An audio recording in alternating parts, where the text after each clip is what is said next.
triples are what guys normally compete, and doubles are traditionally what most of the girls compete. But over the last several years, there's been a couple girls who have started to push the bounds a little bit and do triples.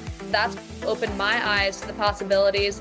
And I always think back to when I started this sport even 10 years ago. I'm like, man, if someone would have set the expectation that from the bat I would be doing triples, it would make it way less daunting than, oh, you're a girl, you're just going to do doubles for your whole career. And now I'm at the point where I am attempting to do triples. Hi, I'm Melanie Barr. Welcome to the She Built It Experience with Melanie.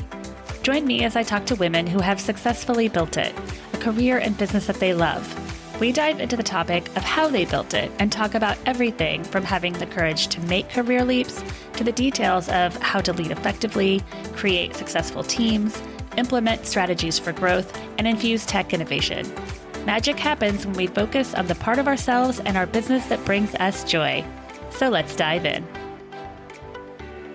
Thank you for joining us, Winter. You are a 2022 Olympian, U.S. National Champion, World Cup Champion, and Global Ambassador for wellness brand Juice Plus.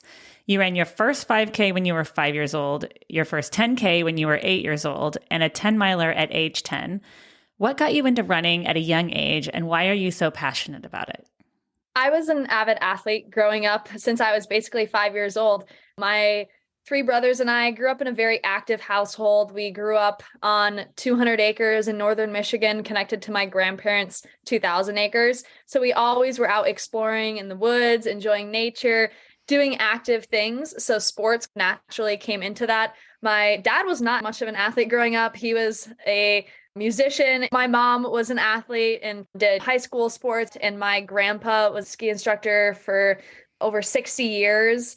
I got my skiing from him, and then my running and then eventually triathlons more from my mom, because my mom and uncle did a lot of races on weekends when I was growing up. So as a family, we would go in our RV, my dad, my three brothers and I, and watch my mom compete. And eventually I started getting a little bit interested in what she was doing. And I remember one time seeing her going for some runs around our house and was like, hey, can I join? So I started doing some runs with her. And then at one race up in Canada that she was doing, there was a kids race with it. And this was a triathlon, not just a running race. And so I put on my water wings, headed to the start line, realized no other kids had water wings on. So of course, immediately ripped mine off and then did my first triathlon ever. And I think I just loved being able to be competitive, having three brothers. We were always trying to one up each other. And so that competitive drive, I was able to channel into something with the sports. And for those young years, I just purely did it because I enjoyed it. I loved being out there pushing myself and racing against the other kids, and even then adults, because there weren't many kids races in northern Michigan.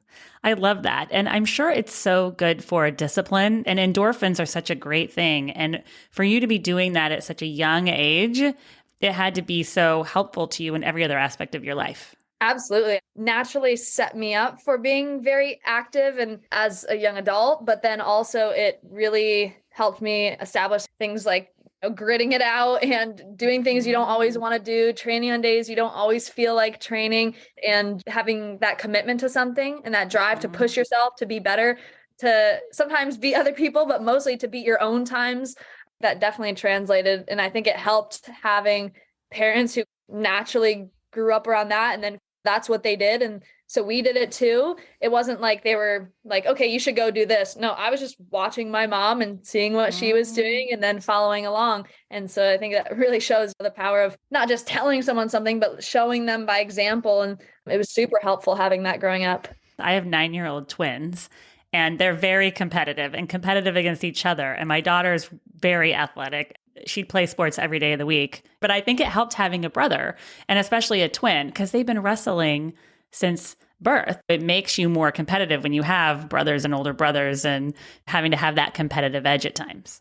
Absolutely. I loved having brothers. As the only girl, it really taught me that there isn't really barriers with a lot of these things. My mom and dad didn't say, oh, nope, you have to stay inside and do this because you're a girl. You can't do that. We were all doing the same activities.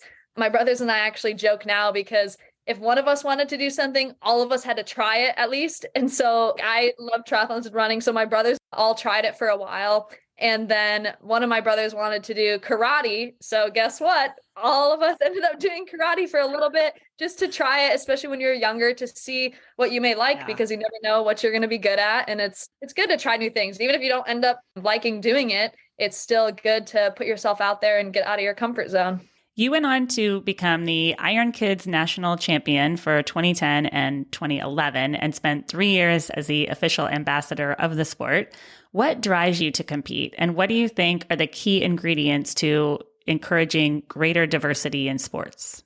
I think sports has given me so much. And we already talked about some of the amazing stuff that it teaches you, like that determination and perseverance. And even now, having been in sports for I guess like almost 20 years at this point, I've had a lot of ups and downs. I've gone through many different sports, gone through injuries, and there's so much that it has taught me, but also so many experiences that it has given me. Like I've been able to travel the entire world to all 7 continents through my athletics. And so I think that has created some memories and amazing experiences that I never would have been able to experience. And so giving other people the opportunity to experience that is really important. And I'm from a small town in northern Michigan. Gaylord had only a couple thousand people. As I said before, I didn't even have access to a lot of kids' races. So I ended up doing the adult races when I was younger, 6 years old, 7 years old, running against the adults.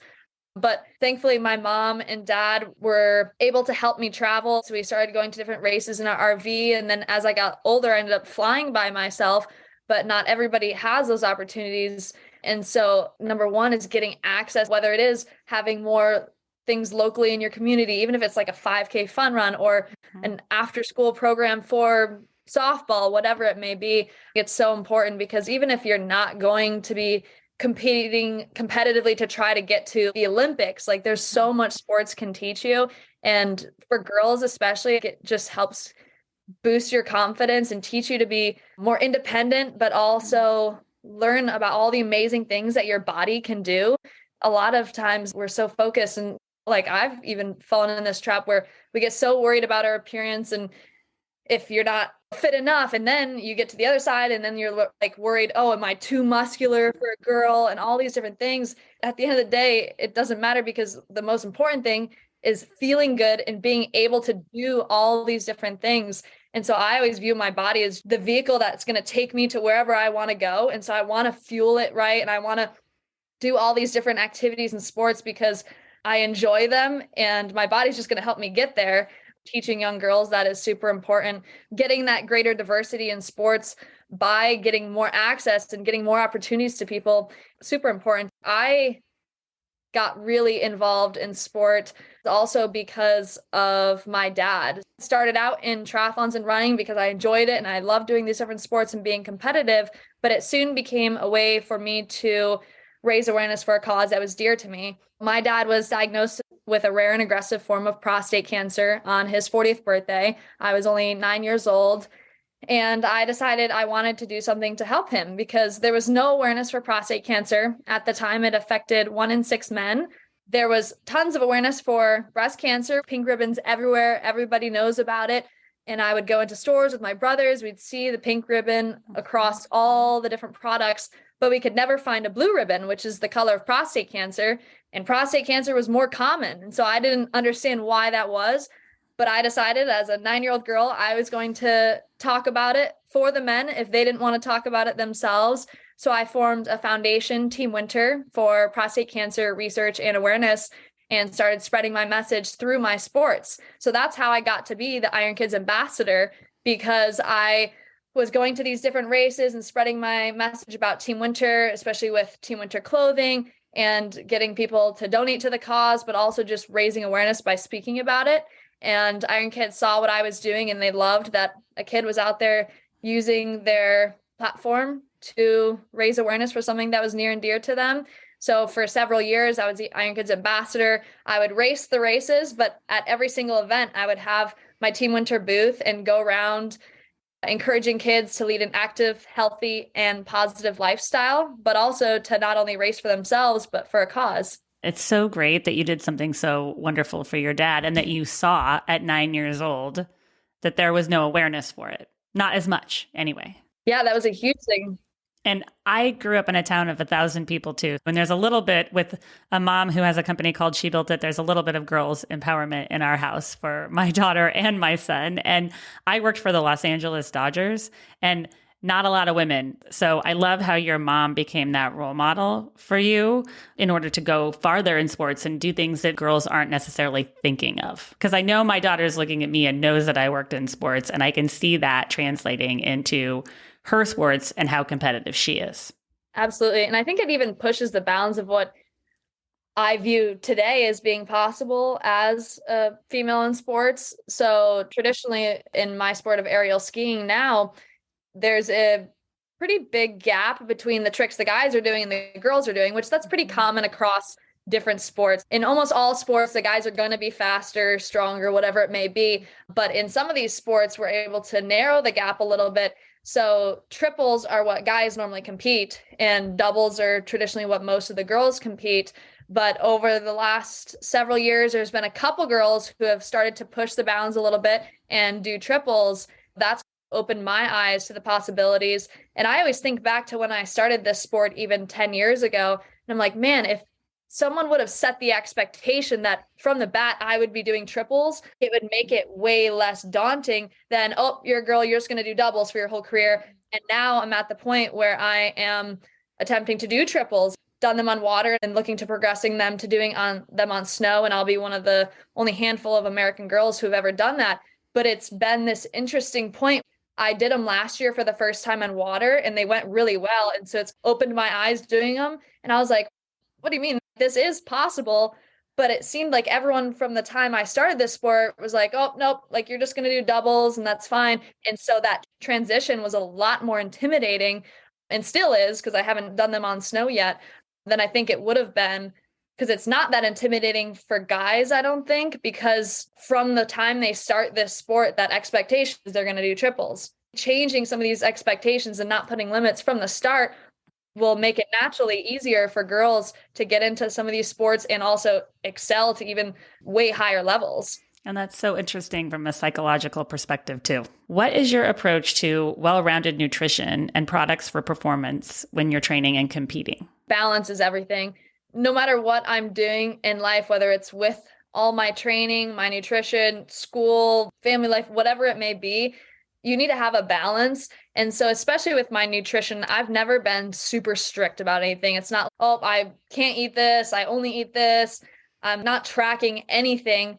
I just try to eat a whole balanced diet. Of course, I've learned over the years what makes my body feel better.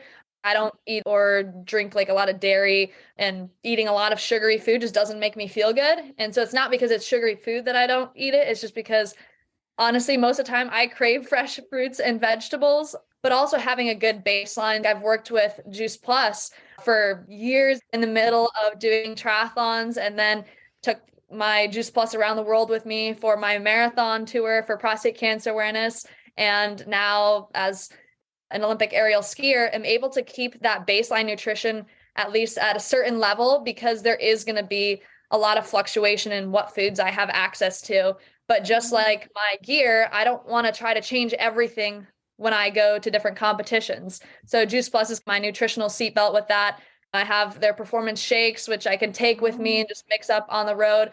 And I have their omegas, which are all plant-based, and then the fruits and vegetables in a capsule, because like I said, some places we go, there is not much fruits and vegetables. We were traveling to Russia and Belarus, and we would have chicken nuggets and baked beans for breakfast.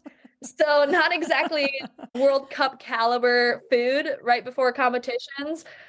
And then while I am home, it's still just keeping that consistency across the board. And then if I'm having a piece of cake or some mac and cheese every once in a while, it's okay. Like I'm out burning tons of energy. And for the most part, I'm fueling my body for success based on what makes me feel good. And with Juice Plus, sometimes you can't eat a large meal and then go out and be as athletic or run like you want to. So I started to drink a lot of smoothies when you're running and training.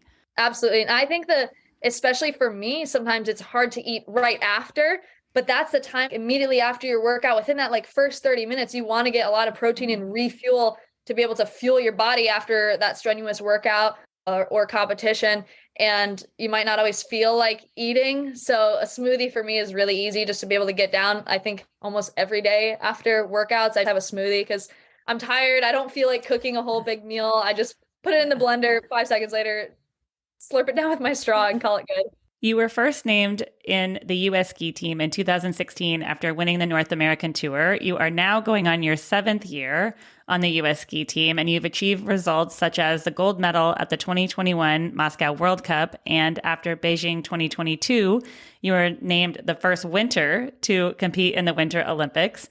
Tell us about your skiing, what you do, and why you love it. I started out as a ski racer. I grew up skiing since the time I could walk because my grandpa was a ski instructor at Boyne Mountain here in Michigan.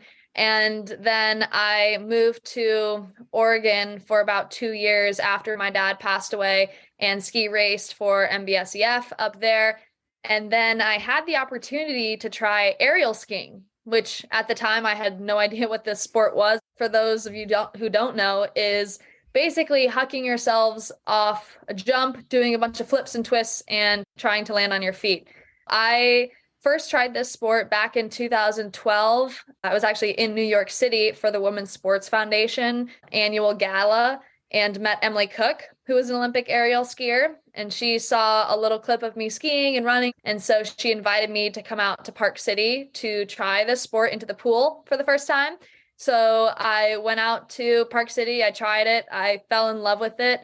I absolutely loved the challenge of it because I had no acrobatic experience. I barely knew how to do a front flip or a back flip with my mom holding the back of my shirt on our backyard trampoline, but I wasn't a gymnast. I had no trampoline experience. Before the camp, I went to a 1-week trampoline camp. I had to just learn everything from scratch, but I found it really fun, just such an exciting challenge that I stuck with it, and I loved the feeling of flying through the air. So for the last decade, I've been doing this sport and have been able to travel around the world, made it to the NORAM Cup Tour first, which is across the US and Canada, then progressed to World Cup Tour, which is all around the world, then have even made it to the Olympic level. I've been enjoying pushing myself to see how far I can possibly go. Just enjoy the feeling of flying through the air and sticking that jump to my feet. You have accomplished so much, and there's something so much fun about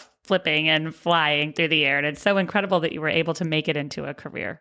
It's been fun. It's been challenging and a lot of ups and downs for sure. I can't imagine. The first time is scary. That's what everyone always says when they hear about this sport. They're like, oh, you must be fearless. Like, you must have no fear whatsoever. You're so brave. At some point, the bravery and stuff comes in, but we have fear. Like, it's not like we are fearless. It's about learning to overcome that fear. So when I'm standing at the top of the jump, whether it's a new trick, whether it's a new site, whether the weather is going crazy, whatever it may be, there's times where it's always scary. And that never changes. But I think I've gotten better, and everyone in our sport gets better with dealing with some of this stuff. And you find techniques, whether it's visualization or deep breathing, to be able to manage this, because we have to find ways to calm ourselves at the top of the hill and be focused and very present on what we're doing, because it is a very high risk sport. So it's not like we're at the top of the jump and all right, like we're good to go. No, it's scary. We are scared a lot of the time, but we're able to overcome that fear to still perform when it counts. My favorite quote is feel the fear and do it anyway. Yep. I love that. You are the author of the book, Winter's Rise. What inspired you to write it? I always wanted to share my story that first came from going through the loss of my dad to cancer at a young age and going on to raise money and awareness for that cause. Even though he passed away just 10 months after being diagnosed, I was able to go on and help raise over $500,000 to this date and spread awareness for this disease that some people maybe didn't know about, and was able to take it across the world. So I think experiencing that and sharing my message with that made me want to share even more about it, to more people than I could possibly talk to. So that initially sparked that. And then when I went on a world marathon tour for prostate cancer awareness and set the world record for the youngest person to run a marathon on all 7 continents, there was so many experiences I learned on that journey beyond racing for a cause that I really wanted to share with people. And originally I was looking at doing this book several years ago, but I was reached out to a couple different companies and publishers, and they're like, oh, we want to wait till you are an Olympian already and already have all those titles. And I was like, I already have part of this story and my story is going to continue on. And so at some point, about a year and a half ago, I said, we're just going to start writing it. And so I ended up writing this book and then finishing it just after the Olympics. But I had planned on coming out with it, whether I made that Olympic team or not, because I had such a bigger story to tell than getting to the Olympics. And my book is basically 3 parts. It's dealing with the loss of my dad to cancer at a young age, traveling the world as a world marathon tour, and then getting to the Olympic stage. But it's all in parts. My story continues on. And so that's why I just wanted to get this out there to be able to share my experiences with the world in hopes of empowering the next generation of kids to chase after their dreams, whatever they may be. And so getting this out there was super exciting, and still being able to share this part of my story, but also hoping that people continue to follow along.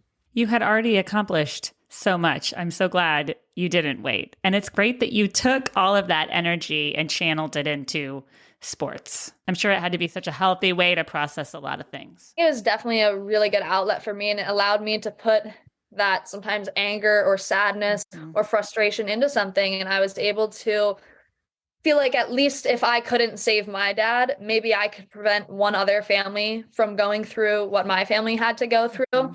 And so in that sense, that was comforting, knowing that I was still making a difference, and then able to just physically exert myself. I think for myself mentally was really important for when you're having those tough days to be able to just go out there and just run, like focus on nothing else or just go run.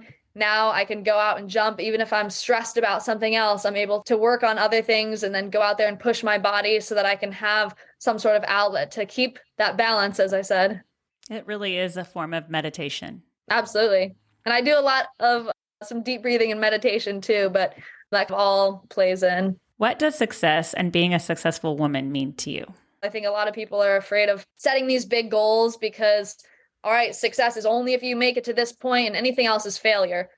That's not true at all. Success is continuing to push myself and chase after those goals. Whether I completely reach them or not, I'm always going to keep pushing myself to be better every single day. That's a success in itself. Whether I reach those goals or not, sometimes those goals may change. And that doesn't mean that it's not a success anymore. And it keeps us inspired and alive for our lives. If you have one goal and check, okay, that's it. It's not very fun, and that's not going to keep pushing you to do something else.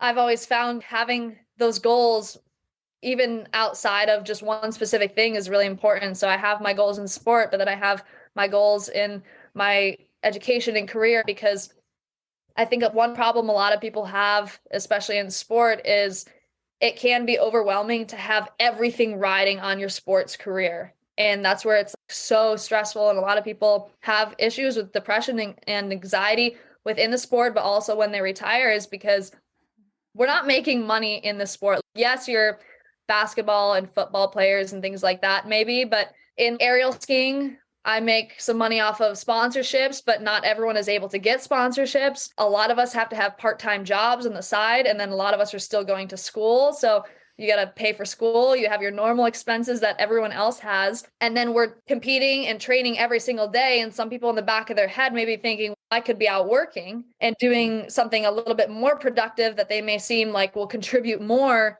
in a way to society. It's this tough internal dialogue that I think a lot of athletes have. But by having these other sources where you're able to do school while you're in your career is really important, so that you don't feel like it's one or the other. I can't do both. And that way, okay, I, for example, have gone through an injury where I tore my ACL right before the 2018 Winter Olympics. And that was devastating and horrible, but I did still have my school and I had my foundation. I was able to still channel some energy into those things. I didn't feel like my entire world had come crashing down, because there's a lot of things in sports that we can't control. And there's going to be injuries. There's going to be times where you have to sit out. And so having those other things that you're able to put that energy towards is really important. Yeah, it's so good that you have that balance, and also realizing how inspiring you are and the other athletes are to yourself and to other people. Some people may think of like sports as being just this like kind of side thing. It's not like a career, but so many people in society look at these, especially more popular sports, like your football players, and they see all these cool things and they see them on TV. But even your smaller sports like aerial skiing or like your bobsled or curling, like things like that, there's still people that look up to us and are like, they're chasing after their dream. They're not doing it for the money. They're doing it for the pure love of trying to better themselves and get to that level that maybe no one else has ever been. And that's inspiring to them to then chase after their dreams, whatever that may be. So maybe they're trying to go cure cancer or something. And having that inspiration is really important. You never know who's looking up to you, and everyone has an impact on this world, no matter if you're Olympic athlete or working on some farm somewhere. There's going to be people that look up to you. And even if they don't want to do what you're doing, it could spark something inside them to chase after whatever they want to do. Magic happens when we focus on the part of ourselves and our business that brings us joy. What is one way that you make sure to find and live your joy? I try to be present. So it's really important for me to take a moment and just enjoy where I'm at. It's really easy to get stressed out about things that are going to happen or that you have to do, or things that have happened in the past, and be stressed out and worried that that's going to happen again, or that you didn't do something right. So just taking a moment to be present in the moment, say, I'm here, this is what I'm focused on, this is what I'm doing, is really key for me. I also think that plays into literally just taking the views around me. So if I'm at the top of the hill and I'm feeling stressed, I will literally just take a look out at the view and see the mountains in the distance. If it's in the summer, look at the flowers, look at the leaves, whatever it may be, just to stop for a second, literally smell the roses sometimes, because there's so many beauties in every single day. And seeing my dad pass away at a young age really taught me to not wait until tomorrow to do things I'm capable of doing today, finding the joy in everyday things. And even if you're having a horrible day, there's always something you can find to be grateful for and to find a little joy in. So if I'm having a super tough day, I'm exhausted, beat, whatever, I'll say, okay, what's one good thing that I have? I have my teammates here. Even though we're all dealing with this like horrible weather, let's say, we at least have the company of each other, and we will be able to enjoy that. And I'm able to FaceTime my family, which I always enjoy. And as I said, I'm so close with my mom and 3 brothers that we'll sometimes just sit on FaceTime, not even talking, just having the FaceTime in the room to stay connected. Because I moved away at 13 years old.